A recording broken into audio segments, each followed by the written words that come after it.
Weddings can be so expensive, and there's no cap on the amount of money you can spend on a wedding. It can go from $500 to $1,000 to even $1 million or more. I'm going to be sharing with you my top wedding budget tips that actually worked for me, and some tips I wish I used for my wedding. Tip number 1, have a budget written down. Don't just say, oh, don't just go to the store and start buying your wedding dress, or start looking for venues and start seeing what is beautiful, what you like. Have a budget first. Know how much you want to spend on your wedding. Also know your limits. When you have a budget, you're like, this is the maximum I would want to spend on my wedding. I don't want to go beyond that. Or maybe you can't even go beyond that because you don't have money for something bigger. Have a budget. That's gonna save you a lot of money, because if you don't have a budget, you are going to be spending so much money, because I tell you, there's always something that's going to come up. There's always someone who's going to say, this might be better, this might be more beautiful. So second tip, which no one tells you, do not plan to spend all your budget money. For example, if your budget is $1,000, plan to spend $800. If your budget is $600, plan to spend $500, because there's always something that's going to come up that you never thought of, and that $100 is going to help you in the future. If you plan on spending everything that is on your budget, you have $1,000, you say I'll spend $600 for that, $500 for that, and by the end of the day everything is zero because you've spent everything on your budget. When other things come up, then you don't have money for that. So guys, plan to spend less than your allocated budget. Tip number 3, know your essentials. Know what is important. What do you really want? What do you really want on your wedding day? What do you want that is not important? You need a dress. So if you don't have a dress, how are you walking down the aisle? So you need a dress. You need food for your guests. Your husband needs a tux. So know what is important. In some cases, even food might not be that important. You might have just a cocktail. Maybe you guys can decide to go to a restaurant and everyone pays for their plate. You can save money on it. So know your essential. Do you actually want to provide a meal for people, or would you rather have a meal at a restaurant where everybody will pay for themselves? But again, if everyone is paying for themselves at the restaurant, you will have to pay the cost of reserving a very large space depending on the number of people that are coming to the wedding. Tip number 4, which I feel like this is something you guys are doing right now and something that I did, be your own wedding planner. Once you have a wedding planner, doesn't mean that you will sit down and relax and chill and everything will be sorted out. Everything the wedding planner does, she or he will come and run it by you. You have to discuss with the wedding planner. So in some cases, it feels like you're paying for the work, but you're actually also doing the work.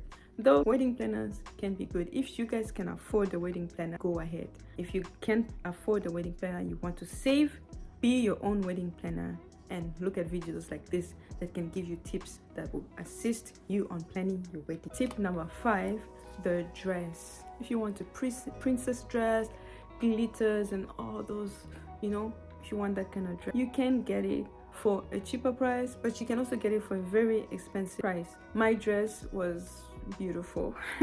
It was a second-hand dress. A friend gave me her wedding dress. I could have said that, oh no, I want my own unique dress, but my philosophy was like, why would I spend so much money on a dress that I'll wear only once? I wasn't making a lot of money. I was in school, I was working part-time, so I didn't have a lot of money to buy a big dress or a dress that would cost me $1,000, $2,000. Even though a lot of dresses were on sale, they were just so expensive for me. And when my friend offered me her dress, I tried it on. It was very tight. I had to get it adjusted. I ended up spending $800 to get the dress to fit me the way I wanted it to fit, which is way less than how much I would have spent. Next tip, have friends and family help out. For my wedding, it was hard for me to ask for help, but it was essential. I had to put my ego down. I had to humble myself. Ask for help from friends. If you have friends, if you have family, tell them, I need you to help me with this. Delegate. Don't just put it all on your shoulder, because they will also be there. You can even ask some of your guests that are not coming from far, that are living with you, that you actually know very well. You can say, can you help out with this? I had my whole family helping out with my wedding, which reduced a lot of the cost. Another thing which goes back to my first tip about having a budget. If you don't have a budget, caterers and even a budget planner can take advantage of you. They can come with their prices. They say this is however amount of dollars for the decoration, if I have this, this and that, and you guys are just like, oh okay, I'll pay for anything. They can come up with more things. For example, on my wedding, the decorator was like, decoration is so amounts of dollars, the flowers, the this, the that. There was so many beautiful things, but in the end I was like, do I really need them? Because the small little things add up, like having a name tag on the table. I'm like, that just adds up, and we have already gone beyond budget. You know, I already spent so much more money on the dress than I previously wanted, so we had to find ways to cut costs. That's my other tip. Cut costs. Find places where you can cut. We had to cut costs on the decoration and tell her that we only have so amounts of money. Do what you can with the money we have. That's what you should tell your caterers. That's what you should tell your flower person. Tell them you have X amount of money and let them do what they can with the money you have given them. If they keep on suggesting things, you end up spending so much money. Next tip, start saving early. Guys, I didn't know I was going to get married soon. So I wasn't saving for my wedding, and I got married 8 months after my engagement. Some of my friends were like, this is impossible, you cannot get married just in 8 months, weddings are so expensive. And I kind of wanted to also prove them wrong, that no, I can do this, and we use the little resources we have to make a beautiful wedding. Next tip, if you want to save when it comes to food served at your wedding, drinks can be expensive, especially when it's alcoholic. As for me, I'm a Christian and I don't really like alcohol, and my in-laws did not like alcohol either, so we didn't have alcohol for my wedding. Maybe we had like 2 bottles of alcohol that was kept for some people. Everyone else was served non-alcoholic drink, because my philosophy was like, this is not the only day you can drink alcohol. You can drink alcohol any other day. You won't die if you go to a wedding and you're not served alcohol. Not serving alcohol saved us a lot of money. When it comes to food, make a simple menu. Don't go crazy. I know you want your guests to eat and enjoy, but make the menu simple, because for us, when we had more options of different kind of meats, the amount of money that was charged to us went from 3,000 to 4,000.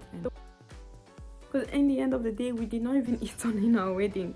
I did not eat the food that was made at my wedding. I had 2 weddings, so I only ate the food in my traditional wedding and not at my white wedding. So make a simple menu. Next tip, the venue. The venue can be so expensive. Oh my goodness. My friend got married in a church, and it was so expensive, but it was so beautiful, but very expensive. I got married in a community center. It was not like the church, but it was also beautiful, and it was way cheaper. I spent like $80 per hour for that venue. It was big enough, could carry about 180 people, and we had about 120 guests. Good venue. You can look at community centers if you want a cheaper venue, or you can ask a friend if they have a big backyard, or if they have a farm. You can have a wedding out in nature, because that even saves you more money, especially when it comes to decoration. You can choose to have a very small wedding at your home.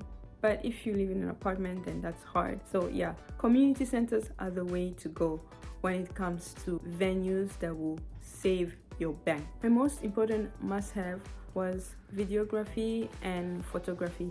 That was very important, because when the wedding is over, all you have will be memories, and you want your memories to be captured. So you need to save money for that, so that you can pay videographers. Videographers are very expensive, but you can find cheap ones. Look for someone who is new to videography but still does a good job, because if you go for professionals that are already successful and you know they have everything, they will charge you so much.